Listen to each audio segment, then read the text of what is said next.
The Shift is brought to you by SE Healthcare. Welcome to The Shift. I'm Dr. Andrea Coyle. Hey, Shifties. Welcome back to the next episode of The Shift. We are so excited for you to be here. I have two guests today, not one, but two guests. And we're going to go back and forth and talk about one, a meaningful connection that Becky made with DeLaura. And then Becky introduced me to DeLaura, who's been a nurse for 4 years. And boy, does she have a really great story to tell. And Becky has a great story to tell. I'm going to tee it up a little bit, Shifties, to let you know Becky works for a company that does design and user-centered research. And SE Healthcare partnered with Becky and the company that she works with to help us with our end user design and what the experience looks like when you come into our digital platform. So Becky, I hope I captured that. I'm going to punt it over to you. Tell me a little bit about what you were doing that introduced you to nurses and how it felt and how your mindset shifted after speaking with some nurses. Yeah, thanks, Andrea, for that introduction. So, yeah, like you said, I ran some user-centered research for you to develop some high-fidelity prototypes for the Burnout Prevention Center. I ran about 7 moderated usability sessions with some SE users. So moderated just means that I engaged with them throughout the whole session. I spoke with clinicians from a pretty big range of titles, which was really interesting for me. I talked to physician's assistants. I talked to a previous head of employee health, someone who is a practicing nurse, but also a professor of nursing studies, clinical staff nurses, a response coordinator. I talked to women who had between 3 and 40 years of experience in their field. And the age range was maybe like 40 to 65. I wasn't able to grab any youngsters for the study. But so I, throughout the course of these sessions, talked to these 7 women. And the way I kind of ended up here with you two today is when I was presenting that research to you, interspersed with the professional businessy work of giving you feedback on improving the site, I couldn't stop talking about how inspirational I found all of these women that I talked to. And, during this research study, when they're explaining to me kind of a little bit about themselves in the beginning, they're doing some really hard stuff. Like, I talked to a woman who works in pediatric oncology. I talked to a woman who works in like a high acuity psychiatric and substance abuse facility. And the thing that really got me is, they have these incredibly hard jobs, but they still manage to remain so positive. And in the context of the Burnout Prevention Center, not only are they're trying to be so positive with their patients, even while they're maybe struggling in a difficult situation, they're trying to help out their coworkers. And I'm talking to, nurses who are like, well, I developed a therapy cart to bring in to try to help people. Or, they want to improve the Burnout Prevention Center with easier ways to share videos because they want to share it with students or coworkers who are in a crisis. And I mentioned during our readout of this usability work, DeLaura, who's on this call today, to you, Andrea, in particular, because I learned she, just like all these other lovely nurses, seemed so cheerful and positive during our interview. And I found out 10 minutes into it that she was on leave for a little bit because she had broken, let me get this right, DeLaura, one wrist and both elbows chasing her grandson. Okay. And her story is so interesting because she went to nursing school as a second career. I think she was like was farming and homeschooling and doing music things. So Andrea, I don't know if it makes sense to kind of let DeLaura fill us in on how she ended up as a nurse after all of that. No, that's a great tee up. And That's the whole point. Number one, I'm so glad, Becky, as a non-nurse, that you were able to be inspired by having discussions with 7 nurses who, for the record, shifties, it just happened to be 7 female nurses. We didn't strictly set out to speak with only women, but that's Good just how it played calling. out. So I Yep. want to be really clear that we are an all-inclusive, shifty environment. It just didn't play out that way. And what was really powerful is Becky sent me an email and said, "Oh my gosh, I'm so inspired by these nurses that I spoke to." And DeLaura had a story, and we thought, let's get DeLaura on the podcast as a second career nurse. And we thought it'd be really fun. But one thing I heard you say, Becky, is how these nurses remain positive and they just keep doing stuff for other people. And honestly, that's what contributes to burnout in healthcare. But let me repeat that. That's why burnout is so prevalent in healthcare, especially nurses, because we give and give and give until we can't give anymore. And then we become exhausted, which is one of the 3 cardinal symptoms of burnout. So with that, I am going to punt it over to DeLaura. And DeLaura, tell us a little bit about what inspired you, what shifted you to take on nursing as a career, at what age? Okay. I was in my 50s when I went to, so yeah, thank you. First of all, good morning and thank you for having me. This is really exciting to be part of this conversation. I had been a homeschool mom slash educator slash farmer. Also was a farmer. We helped found and I managed the farmers market in our county. And raised my kids. And then the big shift was, of course, the empty nest. And when my youngest daughter left for college, which was in 2019, by 2018, I already knew like, I have to do something else because my lifestyle, revolved around raising my kids and being involved with our homeschool community, offering classes.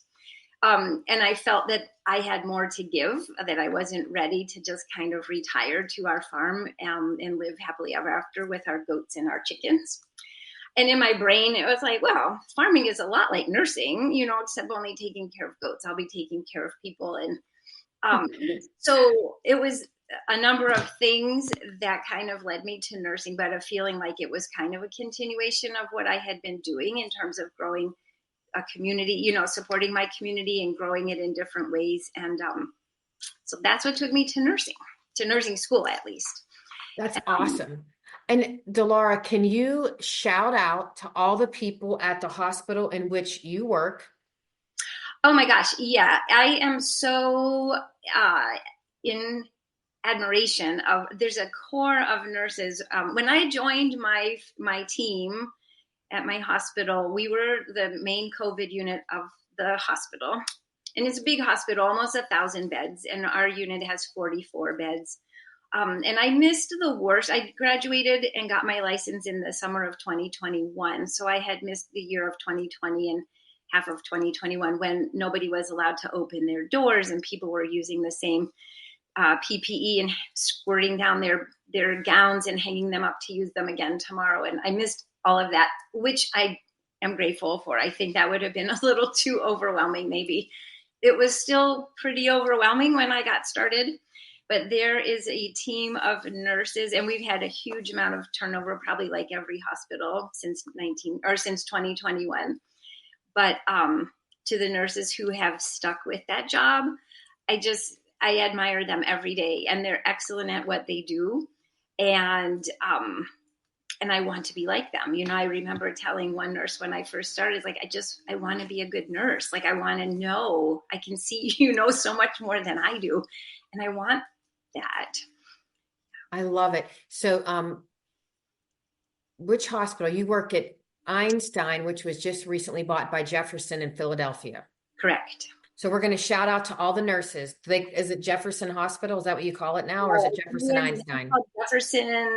Jefferson Einstein, I think, but they might have changed it to another name. But anyway, it's in process. But you know who you are. Jefferson Einstein nurses, the best. We love you for sure. The best in Philly. So thank you for representing. The Shift is brought to you by SE Healthcare.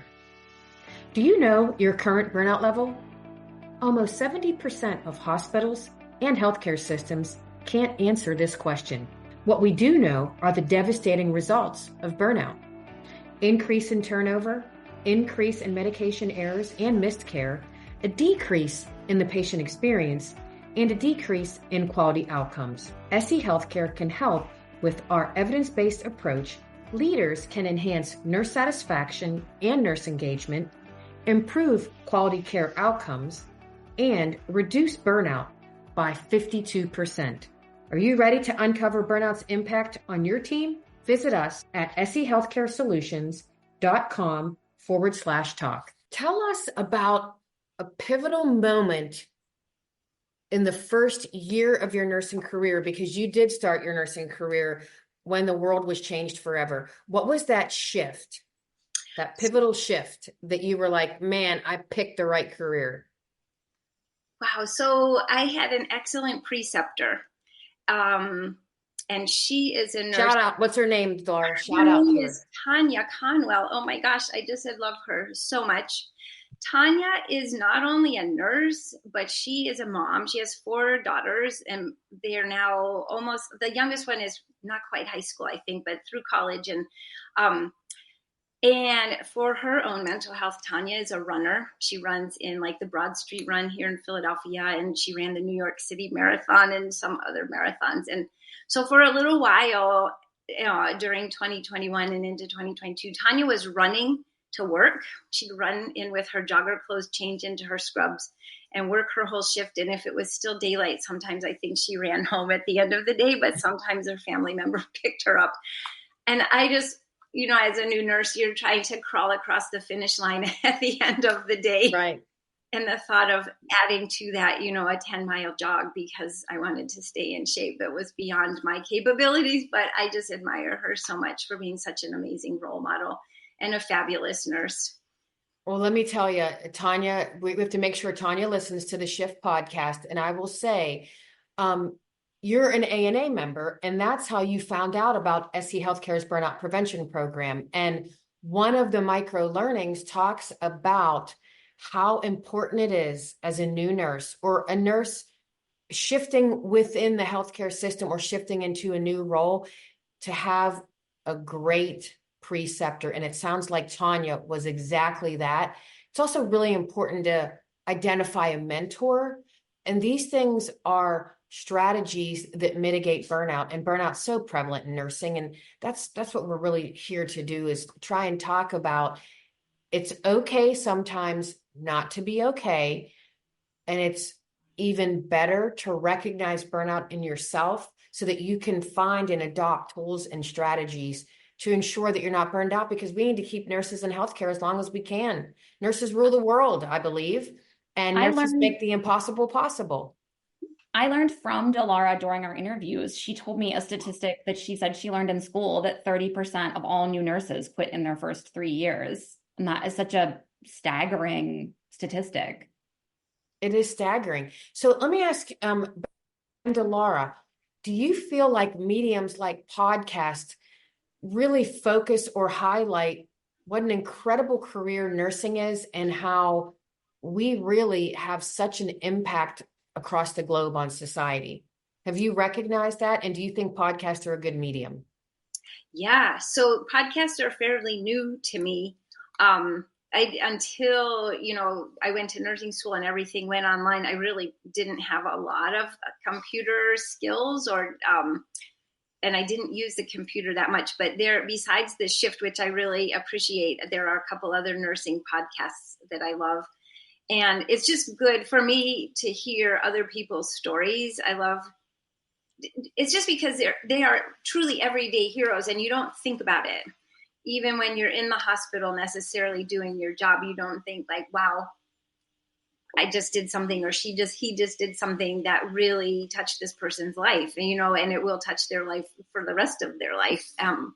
So yeah, I think that podcasts for me have been really useful and helpful to just keep me inspired, keep me engaged, and make me feel really grateful. And I feel so honored. Like, I'm in this club called I'm a Nurse. And sometimes I'm like, I don't even know how I got here, really. Like, I don't know. But yeah, but it makes me feel good about being a nurse. So let me tell you this, DeLaura, not only are you in a club of nurses, but now you're in a club of shifties.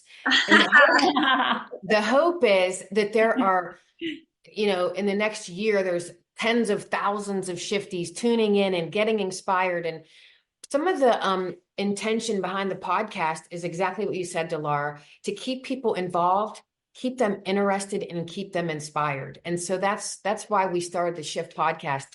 Becky, just curious, a little nugget that you want to share with the shifties that maybe is inspirational, or did you find a new admiration for the profession of nursing? Like, what was your takeaway after meeting and speaking with nurses? Sure. Well, I want to say, just first off, I was so privileged and thankful to be able to do this user research with nurses, because I am not in the club. I'm a nurse. And I think when you're not in that club, it's also easy to not realize how incredible you all are and the work that you're doing. And it is so great for me to have that knowledge now and to be able to have a different admiration and thankfulness for the work that you're doing. I guess the other thing I would say is I am so sadly a bit of a pessimist by nature. And it was extremely inspirational for me to talk to nurses who are going through things that are so hard and are still finding a way to be so positive about that. It is truly inspirational. Wow. Thank you for saying that. That makes me proud to be a nurse. And I can see DeLaura's smiling as much as I am. So thank you for saying that, Becky. That's awesome. And Becky did share with me, shifties. And by the way, unless you go back to school, you're probably not going to be in the nurse club, but you are definitely one of the members of the Shifty Club. So thank you so much. We love it. But you did share, Becky, with me prior to us getting on and doing this podcast, how often after you spoke with nurses, you would get a little choked up. Can you share with us a moment that really kind of tugged at your heartstrings? Sure. So there was one nurse in particular that I talked to who had been working in pediatric oncology for 36 years. And I asked in these interviews, how burnout are you from a scale of 1 to 5? And she was like, I'm pretty okay. My burnout is pretty low. And I was like, how, if you work in pediatric oncology, can your burnout be low? And she was just like, I'm just a really optimistic person and I maintain really positive thought patterns. And she was saying, even when something bad happens or there's a patient event, she tries to really think about how everything that happens throughout the history of her organization is progress that pushes them to have better treatment plans and improve outcomes for their patients. And I got off that call and I was a little choked up. And I thought, if this woman who has been in pediatric oncology for 36 years and has seen some really heavy stuff is still sitting here saying, she can reduce her burnout and she can be positive, like, shame on me if I can't find a way to have a more positive outlook. So anyway, they were all so lovely. I hate to even pick, just one. But yeah. That's a great story. Thank you, Becky. Yeah. DeLaura, what nugget or message would you like to share with the shifties? Yeah, I have they kind of go together. They're two thoughts, but they kind of run together. And one is, when you come to work in the morning, you get a million opportunities every day to frame your reality. And you can start looking at, like, oh, my shift, my assignment is this, or we're short staffed, or, so you can focus on the negative or you can focus on the positive. And it's just a daily, ongoing, continual process of, like, I'm not going to let that pull me down. I'm going to stay positive. And it's like, so I have more patients than the next nurse, or my patient has this and the other one doesn't, or it's like, it just is what it is. It's my day and I'm there to do the best I can. So I keep my focus on the positive as best I can. And I think the most important thing really that sums all of my philosophy of life into 2 words is kindness counts. And so be kind. Everybody needs kindness. My coworkers need kindness. The clerks need kindness. The techs need my kindness. The doctors and the residents, oh my gosh, residents are working so hard. A lot of times nurses are not very kind to residents because they might not get things right. They're still learning, like we all are still learning. So just be kind. And that seems to be a philosophy that works for me and keeps my head in a good space. Wow, that was so awesome, DeLaura. I love that. Kindness counts. So I don't know if everyone knows, but we do have Shifty merch. That would be merchandise. We have hats and baseball hats, beanies, fingernail files. We're going to get t-shirts and sweatshirts that say Shifty on it. But I feel like we should maybe get a t-shirt that says kindness counts. That is a huge takeaway. I've been looking for kindness counts swag. I tried to even find like my name badge holder, and I can find ones that say be kind, but I haven't found the kindness counts yet. But I feel like it's just really succinct and it gets the point across. We are going to work on that together, DeLaura, and hopefully put that into, we're going to eventually have not a thrift store, but a shift store. Lovely. And we can put that in there, and that'll be under DeLaura's section. How's that sound? That sounds great. I love it. Becky, DeLaura, it has been a pleasure. I'm so glad I can call you both Shifties. DeLaura, I am thrilled that you went from working on a farm, taking care of those goats, to now you're a med-surg nurse. I started off as a med-surg nurse, and I'm so thrilled that you're in the club of nursing. And Becky, I am thrilled that you took the time to get to know nurses. That's so powerful to know that nurses really make the impossible possible. So I end every episode with Shifties. Remember, your shift makes a difference. Enjoying the shift? Help us reach more nurse leaders by rating and reviewing us on your podcast app. It takes just a minute, but makes a big impact. Search for The Shift, tap those stars, and share what you love. Your feedback shapes our future episodes and helps others discover us. Remember, rate, review, and amplify The Shift today.